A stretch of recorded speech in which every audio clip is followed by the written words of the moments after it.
es cierto que la vida del justo es como la luz de la aurora que va en aumento hasta que el día es perfecto. Así debe ser nuestro amor por el Señor. Debe crecer con el tiempo, debe crecer, debe profundizar. Nuestra oración es que para todos los que estamos aquí, para todos, para todo el cuerpo de Cristo, que nuestro amor por el Señor crezca. Sobre todo en estos tiempos donde pensamos que muy pronto vamos a ver al Rey de Reyes y Señor de Señores. Hemos estado hablando en las últimas semanas un título que le hemos dado a estos mensajes, lo hemos titulado Advertencias de Jesús.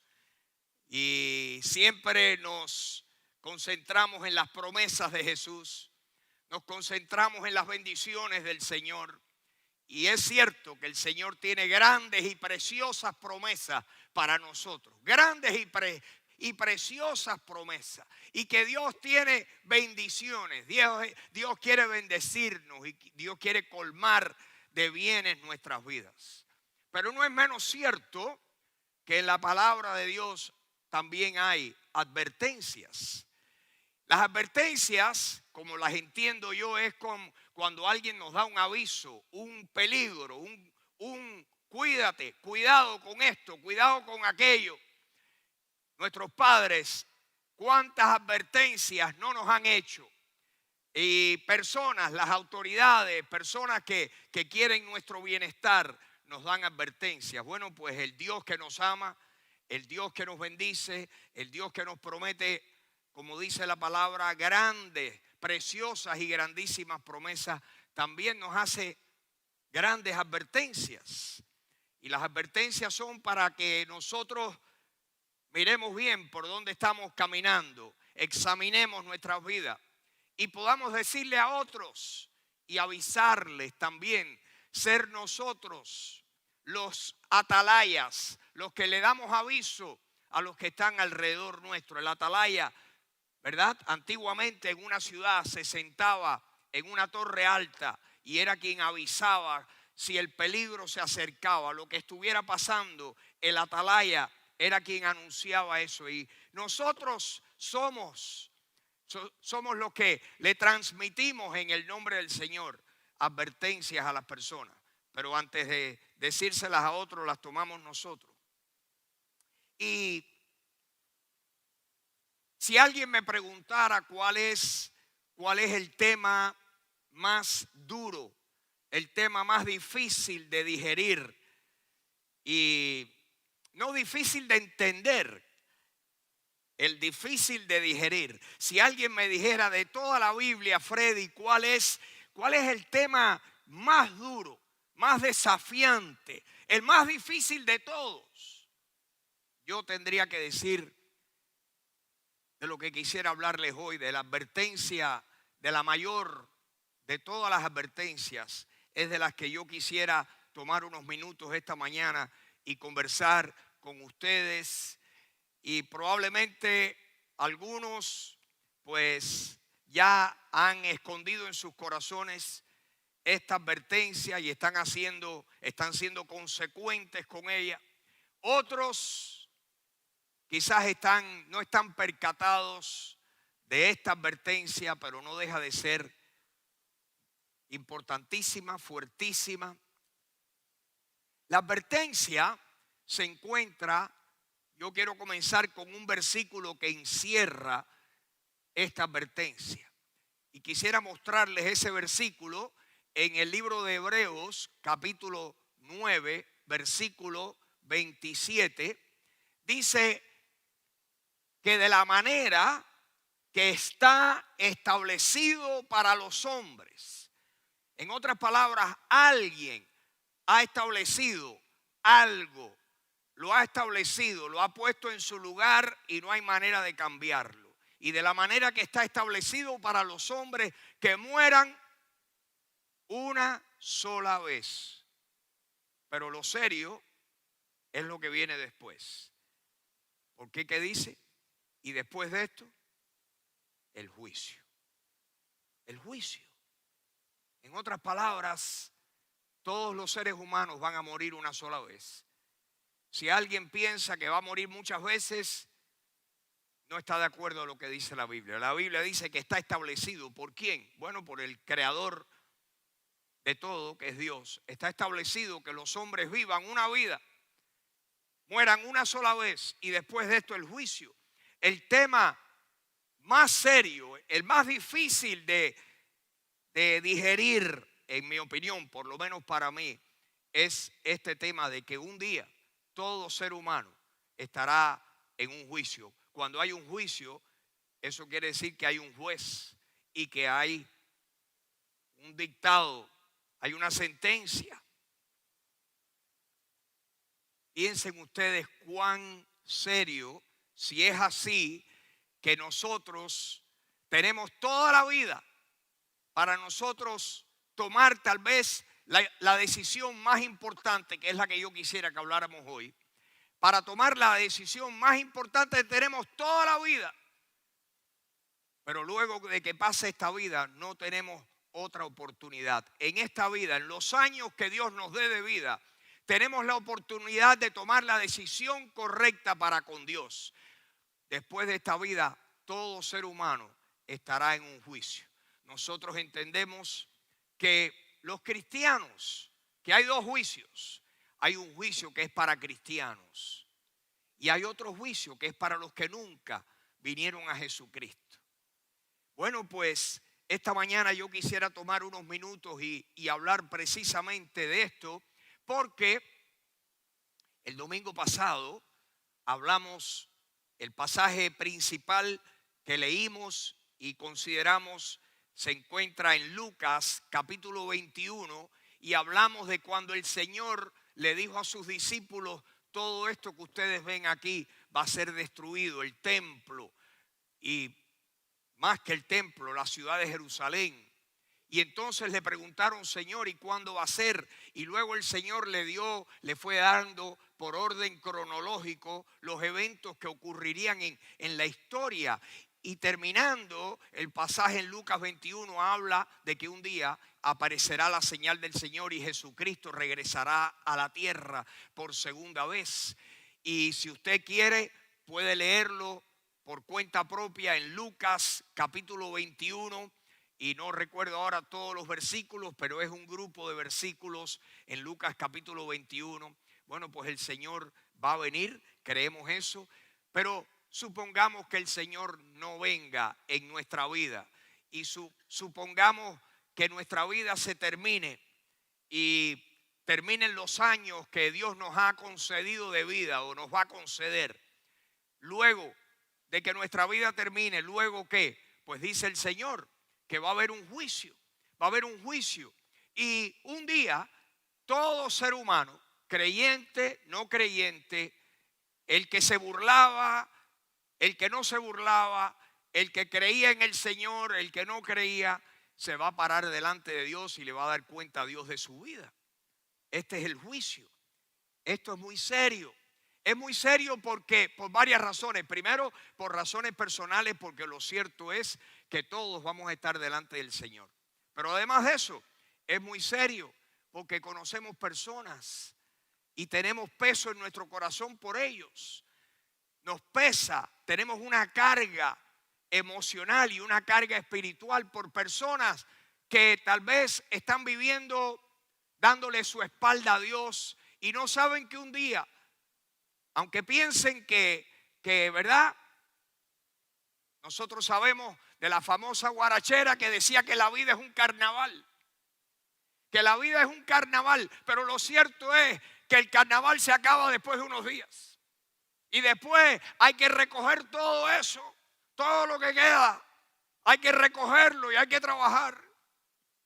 La vida, si es un carnaval, lo cierto es que la vida se acaba también. Y lo que pensamos, ¿verdad?, que es interminable, un día va a terminar. Y el Señor dice que está establecido así, que los hombres un día mueran y que después de que mueran viene el juicio.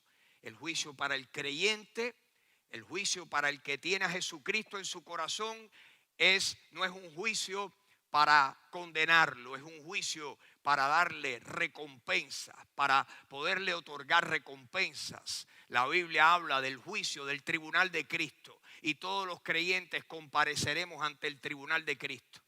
Pero hay otro juicio, que es después que Jesucristo regrese a la tierra, y yo quisiera leerlo con ustedes, y se encuentra en Apocalipsis capítulo 20.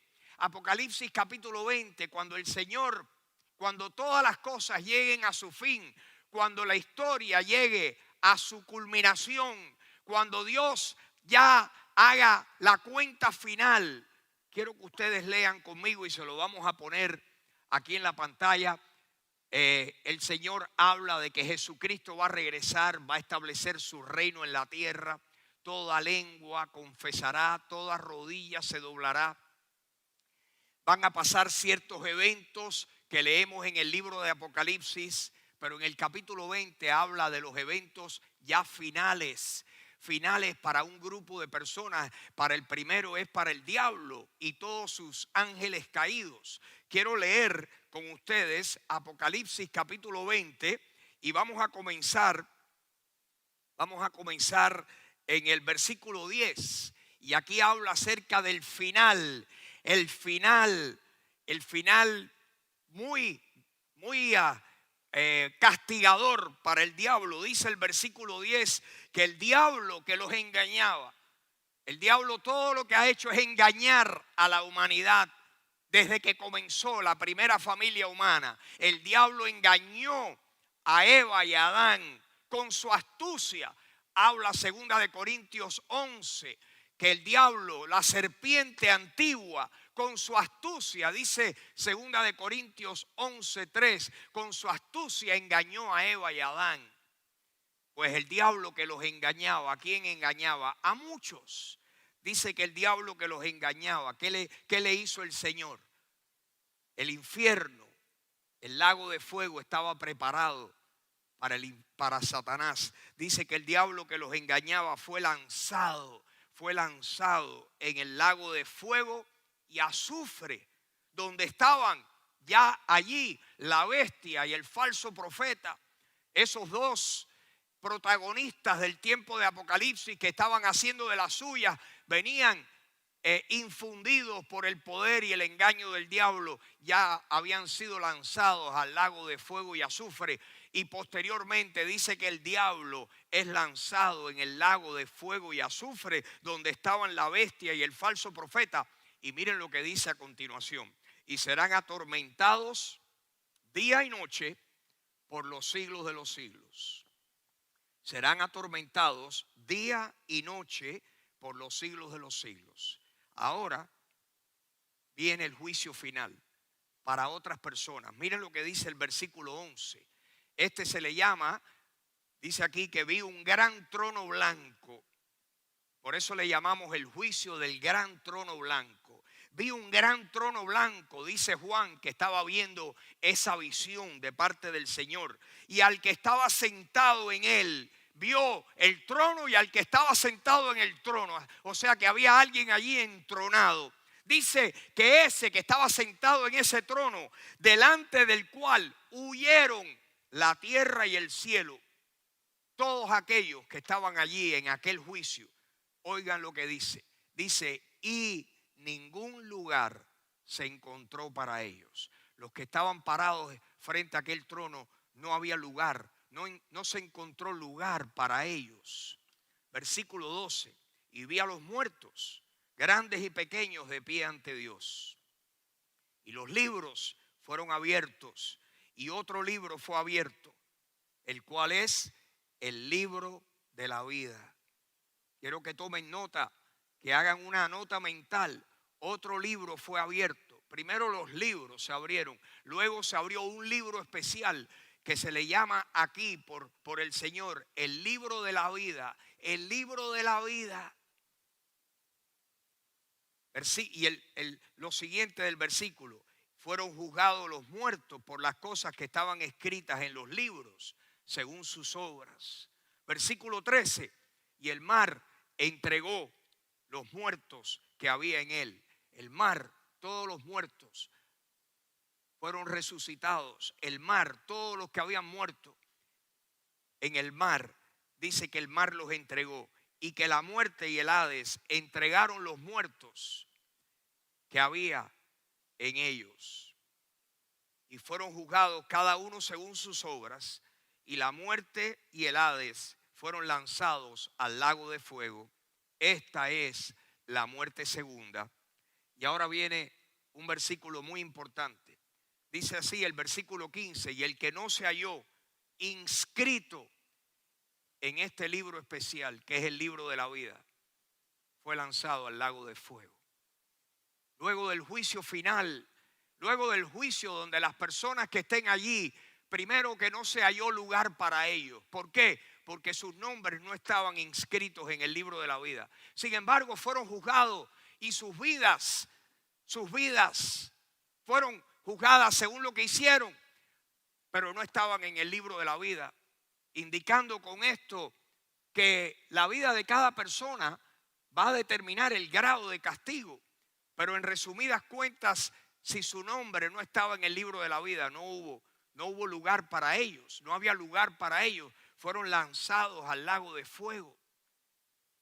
Ahora yo quiero que pensemos que el Señor dice esto.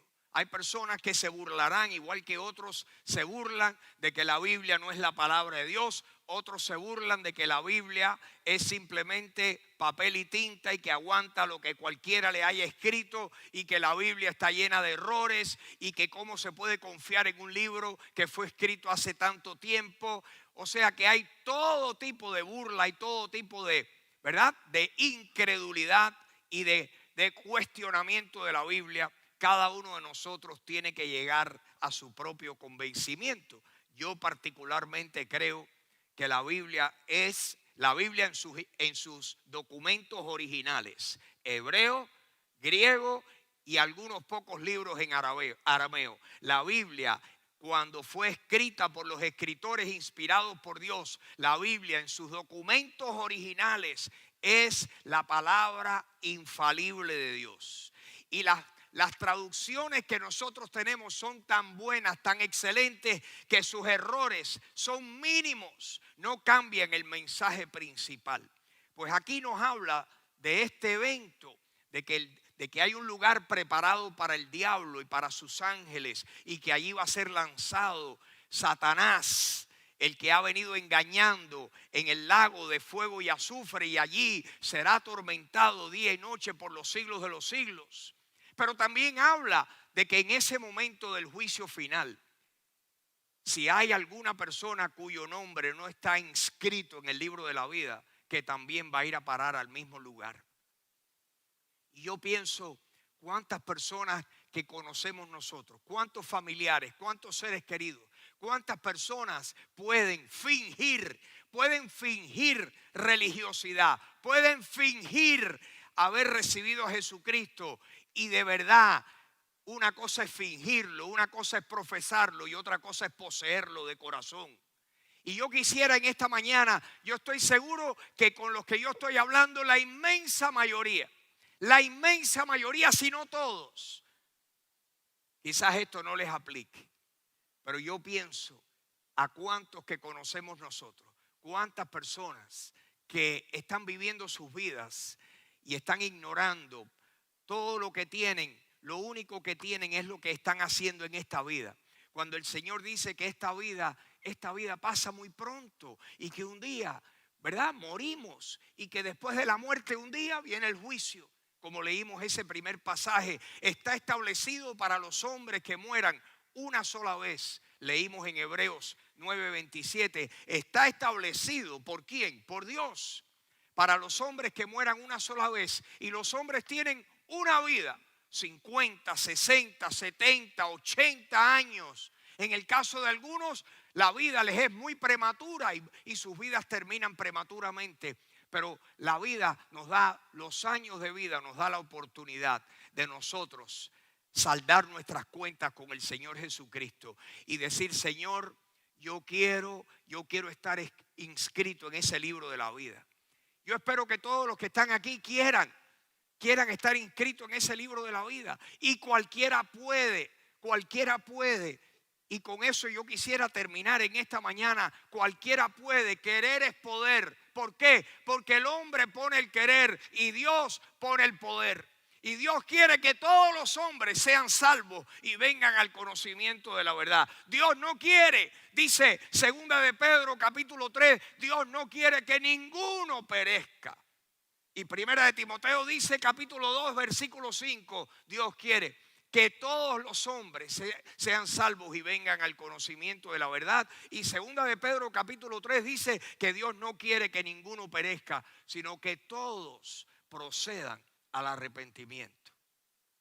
Tener un cambio de mente. Arrepentirse es cuando uno entiende diferente las cosas de Dios y uno dice antes no me interesaba Dios, ahora me interesa. Antes no entendía que yo pensaba que yo era bastante bueno, ahora me doy cuenta que comparado con Dios no soy suficientemente bueno para merecerme la eternidad. Así que ahora mi alternativa se llama Jesucristo. Y Jesucristo, vengo a ti de corazón. Vengo a ti de corazón y creo en ti. Sálvame, límpiame, lávame con tu sangre preciosa. La Biblia dice que nuestros pecados, los pecados del peor pecador, y les habla un pecador, no seré el peor, pero estoy por ahí. Y supongo que todos aquí dijeran, si tú supieras mi historia. Todo el mundo piensa, ¿verdad?, lo malo que es uno y probablemente está acertado. Pero venir a Jesucristo, Jesucristo perdona al peor de los pecadores, perdona todos los pecados. De eso se trata, el escape y que nuestros nombres queden inscritos en el libro de la vida. Y en el libro de la vida está implicado en ese famoso capítulo 3 del Evangelio de Juan. Juan capítulo 3, el Señor tuvo una conversación con un líder judío que se llamaba Nicodemo. Y los primeros 21 versículos, y yo les quiero animar a que todos lean, porque no lo vamos a leer esta mañana, Juan capítulo 3 desde el versículo 1 hasta el versículo 21, porque el pasaje es la conversación completa que tuvo Jesucristo con un sacerdote, con un grande de la ley judío que se le acercó al Señor de noche. Era un hombre que quería tener una conversación significativa con Jesucristo. Y quiero leerles 7 versículos nada más. 7 versículos. Miren lo que dice el versículo 1.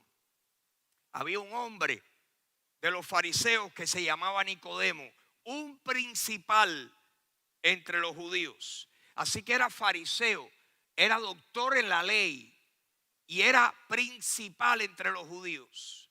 Pero ese hombre tenía una intriga.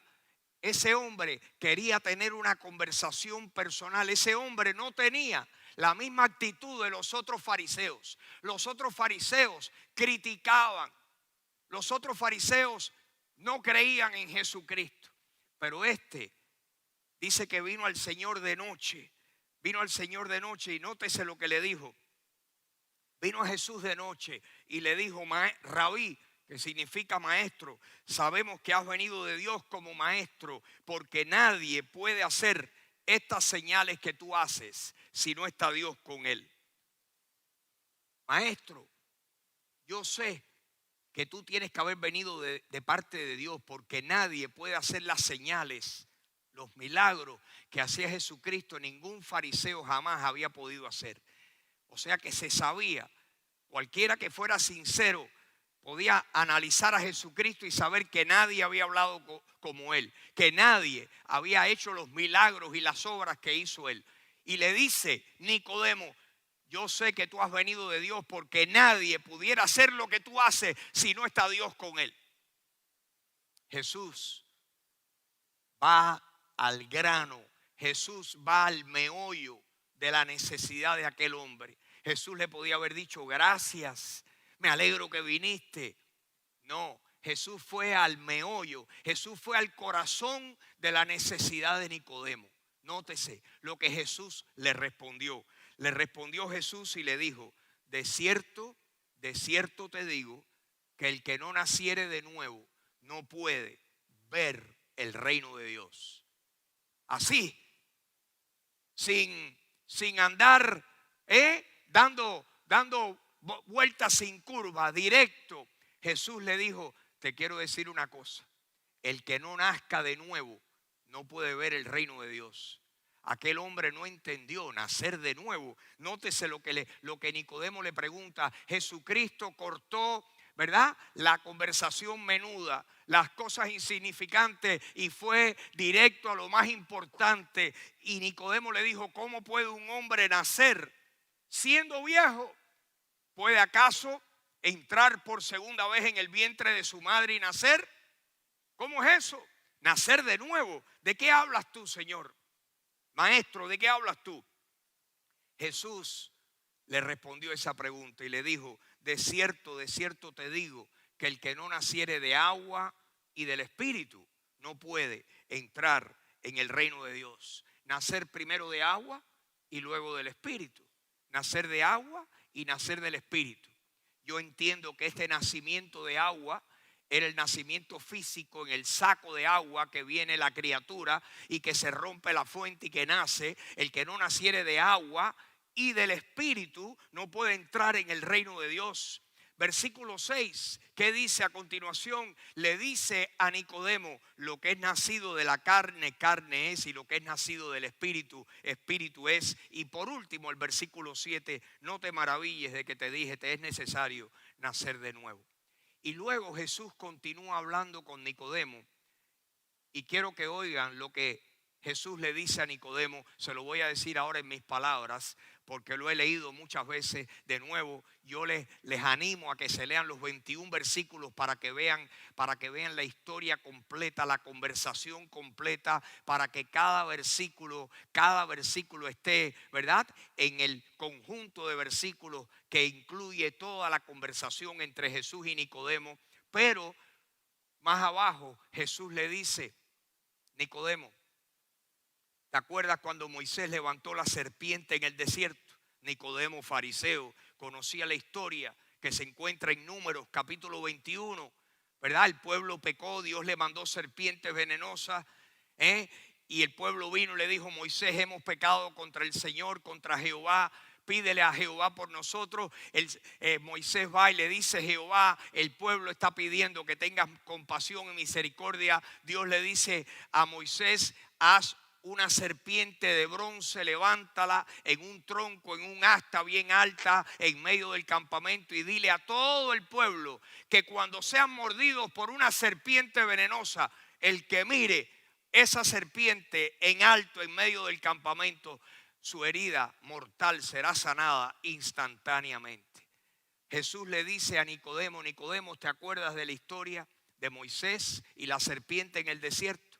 Pues así como Moisés levantó la serpiente en el desierto, así es necesario que el Hijo del Hombre, dijo Jesús, sea levantado, para que todo aquel que cree en Él no se pierda, mas tenga vida eterna.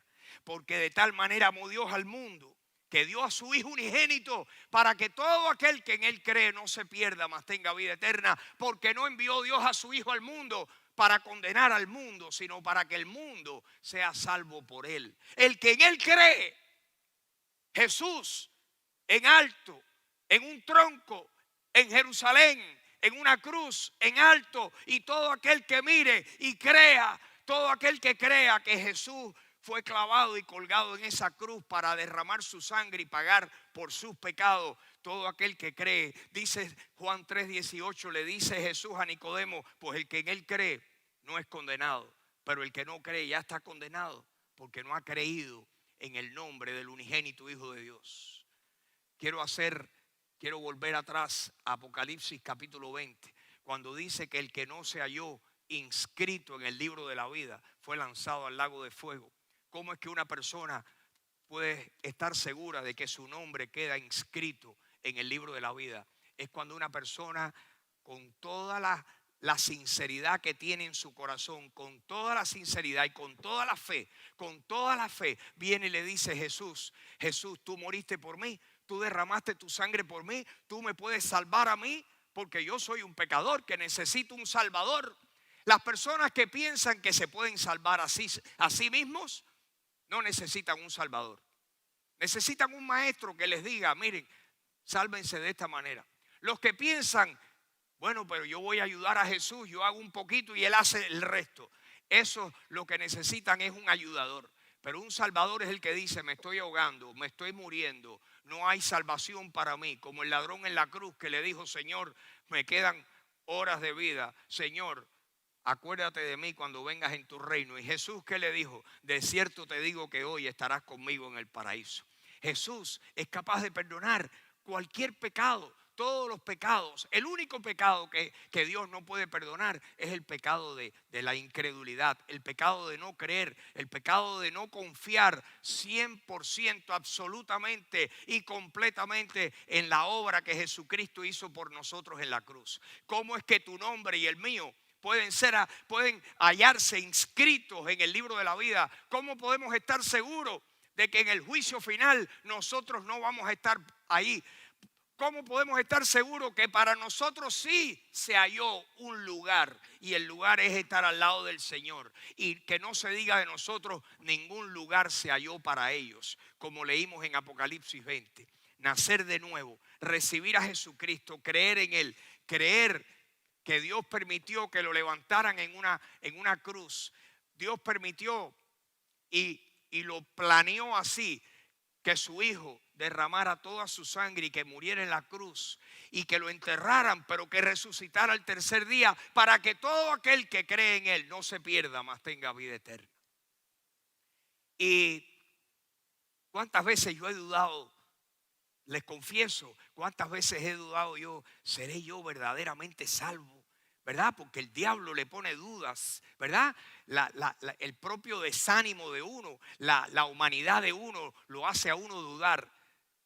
Y ustedes no saben cuántas veces yo he tenido que volver a este pasaje y decir, espérate, yo recibí a Jesucristo, yo recuerdo el día que yo le dije, Señor, sálvame porque estoy perdido, sálvame, tú eres mi única esperanza. Y ese día recibí al Señor y el Señor entró en mi vida y hubo cambios notables. Si nadie los notó, los noté yo.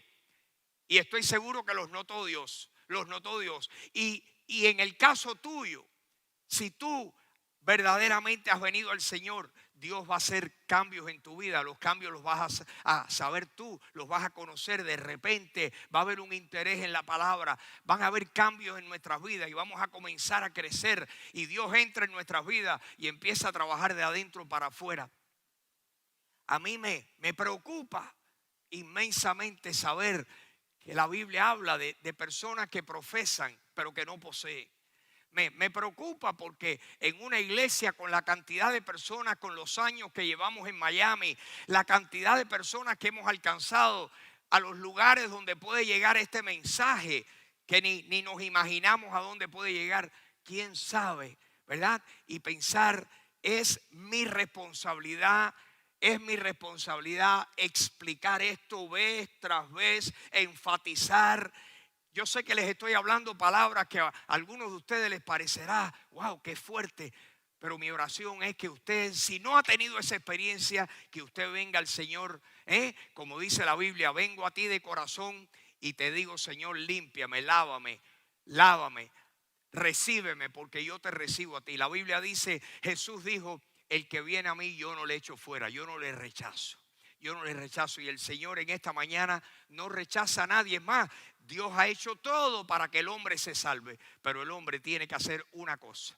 Dice la Biblia que sin fe, Hebreos 11:6, pero sin fe es imposible agradar a Dios. Porque es necesario que el que se acerca a Dios crea que Él está ahí y que es galardonador de los que le buscan.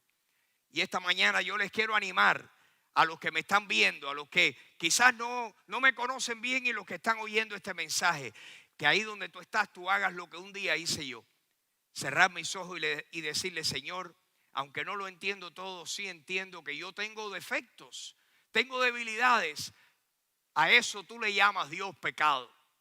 ¿Cuántos pueden hacer eso conmigo esta mañana? Cierra tus ojos y dile en tu corazón, no tiene que ser en voz alta, lo puedes hacer si quieres, pero decirle, Señor, hoy yo reconozco que yo soy pecador, que yo tengo defectos y debilidades, que esas debilidades tal vez no las conocen muchas personas, pero las conozco yo y más aún las conoces tú.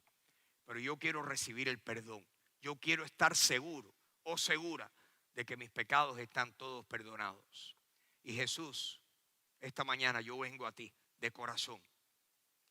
Y te digo, Jesús, yo creo que tú colgaste en una cruz para pagar mis pecados, que tú derramaste tu sangre para que con tu sangre tú me limpiaras de mis pecados. Y en este momento yo me apropio, yo recibo tu sangre y creo en ti.